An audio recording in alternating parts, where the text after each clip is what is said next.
Okay, so hello guys, this is Triz Olivera. If you're new here to my channel, please click on the subscribe button and the notification bell to get to watch my new videos regarding work from home and anything from which you can earn online.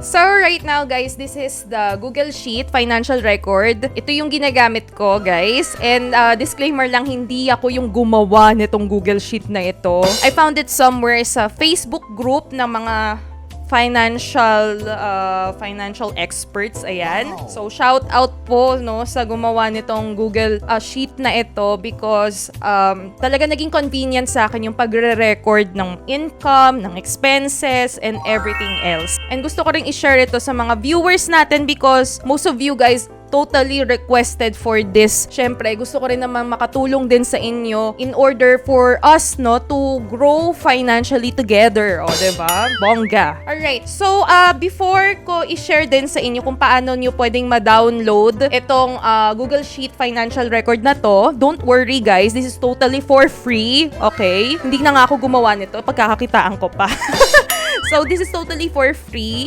Before ko ituro sa inyo kung paano nyo i-download, syempre, panoorin nyo muna itong video na to para maituro ko sa inyo yung bawat part nitong Google Sheet. Okay? So, let's start with the Google Sheet itself. Ayan. So, each part contains Paycheck 1 and Paycheck 2. So, this is ideal for regular employees na sumasahod ng kinsenas katapusan. And, kung makikita nyo dito sa gitna, you were able to edit this part. Like, let's say, August 2022. So, depends, right, guys? And dito sa Paycheck 1 and Paycheck 2, of course, dito mo ilalagay yung income mo. Ayan, in case na meron kang sideline or may mga binigay sa'yo na blessing, ayan, pag may binigay sa'yo si Mudra na baon, lagay mo rin yan dyan. Dito sa Paycheck, it consists of date, particulars, like you will write down kung ano yung description, kung ano yung tinanggap mo, and then yung planned price, your expected price, and then the actual price that you receive, and then some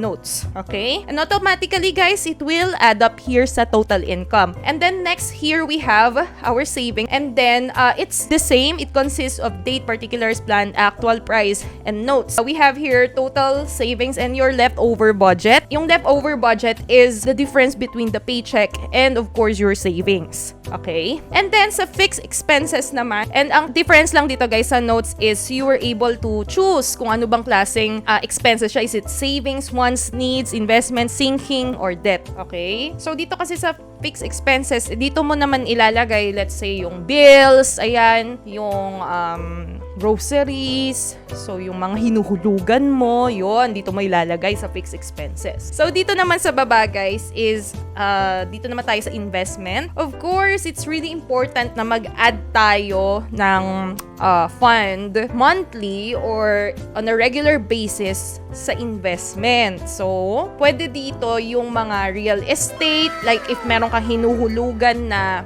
bahay or lupa, ayan, pwede mo siyang ilagay dito sa investment. Or if you plan to invest on stocks or on crypto, ayan, kung meron kang gustong ibawas doon sa income mo, ilalagay mo yan siya dito sa investment. Okay? So, in my case, guys, I'm attending church. So, nilalagay ko yung tithes and offering ko dito sa investment. So, dito ko siya nilalagay sa section na to. Okay? And then, sa baba is yung mga utang, debts. Ayan, it goes the same then. So, kung may utang ka kay Marites, ayan, so dito mo ilalagay. And under expenses, guys, just in case lang din na meron kang other major expenses like napabili ka ng MacBook Pro, ayan, ilalagay mo yan dito sa other expenses. Para bukod siya sa mismong daily expense daily tracker. Kasi dito naman sa expense daily tracker, and we have a long list here compared mo sa ibang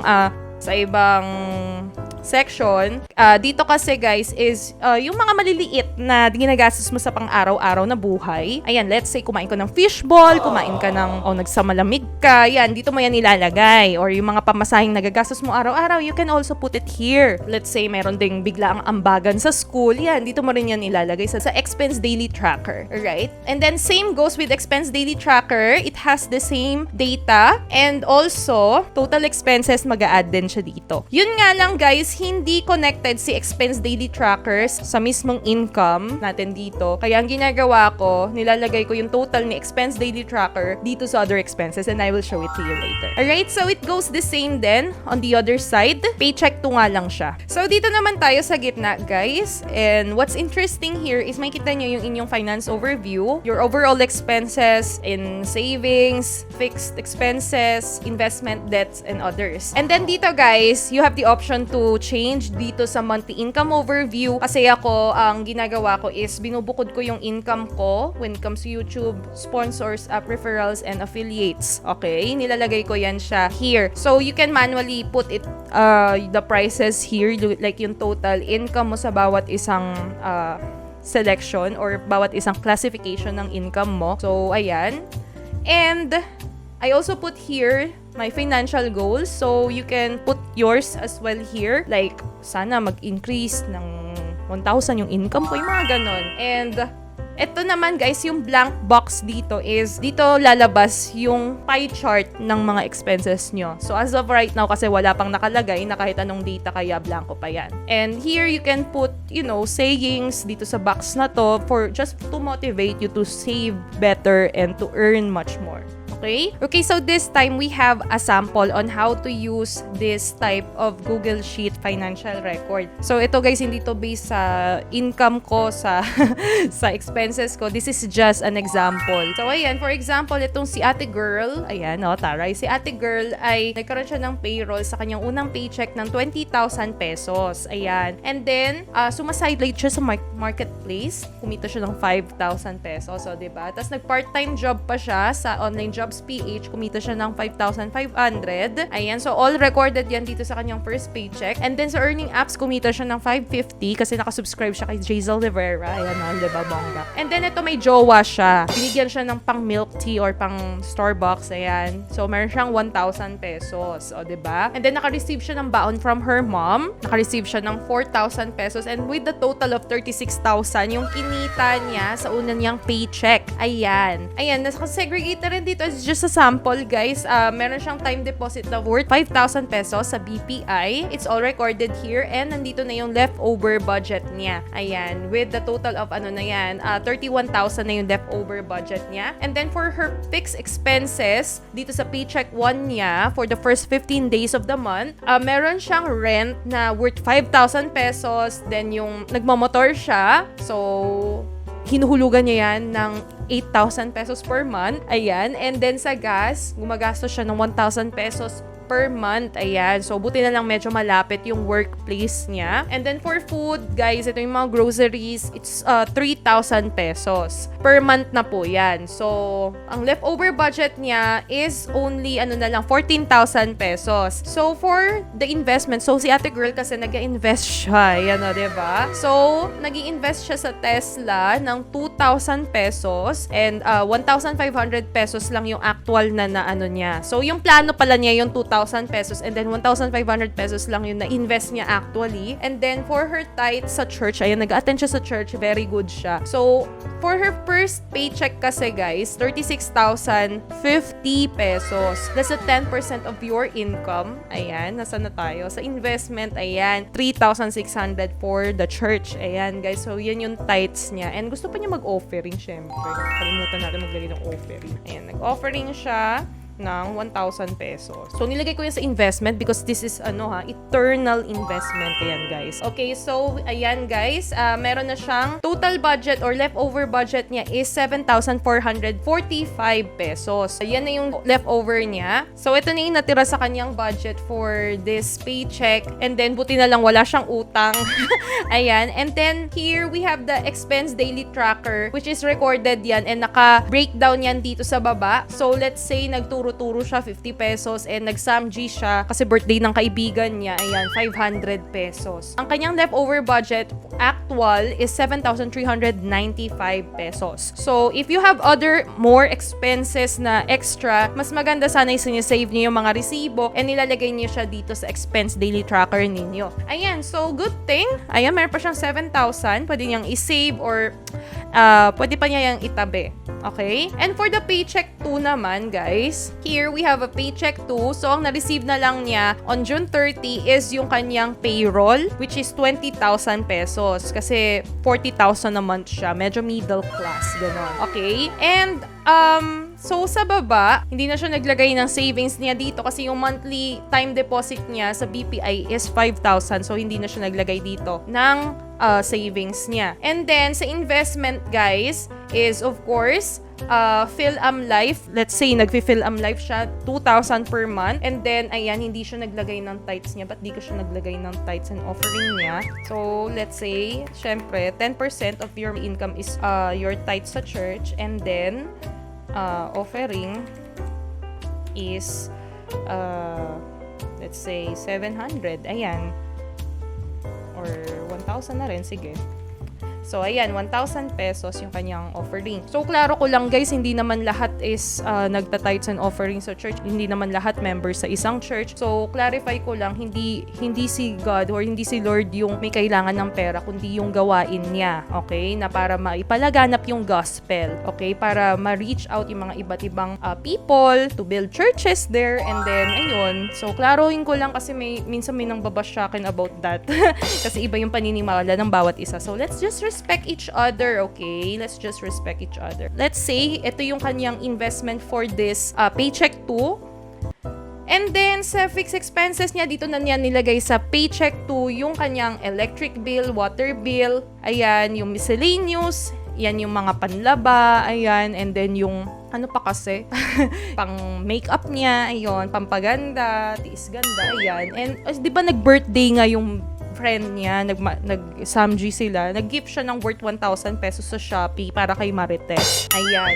So, ayun, gaya rin ng sabi ko, may notes din dito, like you can classify what kind of expense is that. And then dito sa debt, ayan, wala siyang utang. And then dito sa expense daily tracker, guys, which is nilagay ko rin siya dito sa the other expenses, yung total dito sa expense daily tracker. So, kasi dito banda is manual mo siya dapat na ilalagay. Ayan. So, nag-Watson siya for 30, nag-milk tea siya, 120 pesos. So, hindi na niya nilagay ng date kasi nakalimutan na niya kung kailan, diba? Nag-Starbucks siya worth 180 pesos. I don't know if nagtaas na rin yung bilihin sa Starbucks. Ayan, nag-gas siya kasi nag-road trip pa sila. 400 pesos. And, syempre, monthly gift sa kanyang Jowa Bells. Ayan, 2,000 pesos. So, diba, mas malaki pa yung binigay niya dun sa Jowa. Ayan, 2,000 pesos. Ayan, so with the total of 3,130 yung kanyang expense daily tracker na other expenses, nilagay ko rin yan dito sa expense daily tracker which is 3,130. So that's her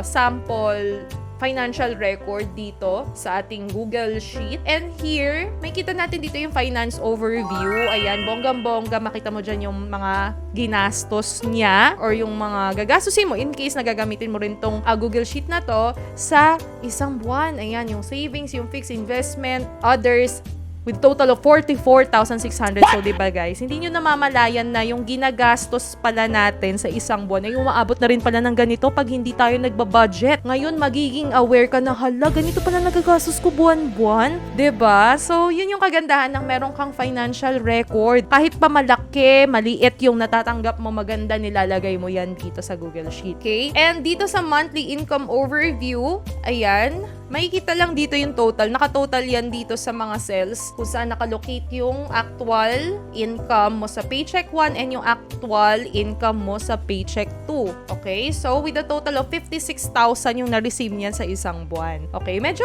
okay na din, diba? Very, very nice. Okay? Very, very nice yung kanyang income. Parang mga middle class na yan. No? Middle class. So, ang maganda rin sa kanya is single siya. Ayan, diba? Single siya. And bukod doon sa kanyang income sa kanyang work is meron pa siyang mga sideline sa mga iba't ibang, may business siya sa online job, may business siya na sa marketplace, and then meron siyang part-time sa online jobs PH, nag-work from home din siya. Ayan, so yun yung kagandahan, no guys, and makita niyo yung inyong chart or pie chart here. Ayan, ito yung nagagastos niyo, kung saan yung malaking expenses niyo guys, makita niyo rin yan dito. As I can see guys, okay naman yung ganitong klaseng chart kasi of course most of it ay napupunta sa investment and fixed expenses guys, which is naturally lang naman na nangyayari yon. Ang importante yung other expenses guys kasi dyan sa other expenses dyan nakalagay yung mga wants natin.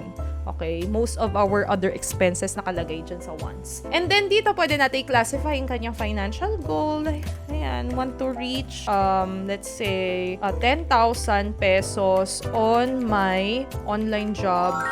Ayan, on my online jobs. So, yun, pwede mo sila maglagay ng financial goals dyan. So, this is just a sample financial record ng isang, let's say, middle class na single. Ayan, na medyo okay naman yung kanyang pagmamanage ng income kasi marami siyang streams of income, guys. O, diba? I hope you guys will do the same with this Google Planner or Google Sheet financial planner. And do not worry guys because this is all for free naman. Hindi ko kayo sisingilin dito kasi nakuha ko rin naman to ng libre. Again, shout out sa gumawa nitong Google Sheet na to kasi marami siyang natulungan talaga. You guys, I want you to be financially knowledgeable. Most especially when it comes to monthly, monthly expenses. Di nyo na-realize, guys? Ang laki ng income niya, pero ang laki rin ng expenses. So, with this kind of Google Sheet, is makikita nyo kung paano, kung gaano kalaki yung nagagastos natin nang hindi natin namamalayan. Diba? So, let me just delete all of the samples dito. Ayan. Para maipakita ko na sa inyo kung paano kayo makakapag-download ng Google Sheet na ito. Ayan. Alright. So guys, para ma-download nyo itong Google Sheet financial record na ito, I will just put a link in the description box on where you can download it. So guys, pag nakita nyo tong Google Sheet na ito, hindi pa dito kayo mismo mag-e-edit, okay? What I would like you to do is go to File and then make a copy. Okay, ganun yung gagawin nyo. Make a copy na box dito for you to rename your financial record. So, let's say June 2022. So, it depends upon nyo kung saan nyo rin gustong isave na folder, kung ano yung gusto nyo ipangalan, and then make a copy lang. Kasi hindi nyo may edit guys, yung mismong data if yun yung gagamitin nyo mismo. So, dapat i-make a copy nyo siya. And then, from there, guys, is you have your own, diba? You have your own Google Sheet na with your financial record. And then, ayan, may edit mo na siya. Pwede nyong i-edit to kung anong month nyo na siya na-download, kung March, April, ganyan. And then, pwede nyo rin palitan yung color ng mga cells in case lang na ang preference mo is green. Ayan, so, pwede nyong gawin yan. Alright? So, there you go, guys. And I hope nakatulong sa inyo itong video na to for you to be more financially aware sa mga ginagastos ninyo. And in case lang din na meron kayong question or problem dun sa pagda-download, guys, ng Google Sheet, you can just comment down below. So, yeah, there you go, guys. And thank you so much for watching this video. And kung na-enjoy nyo ito, give this video a like and subscribe to my channel. Click on the notification bell para ma-notify ka sa aking mga uploads. And wag mo na rin kalimutan na mag-subscribe sa Verafam for our weekly vlogs. So, have a nice day. God bless and goodbye!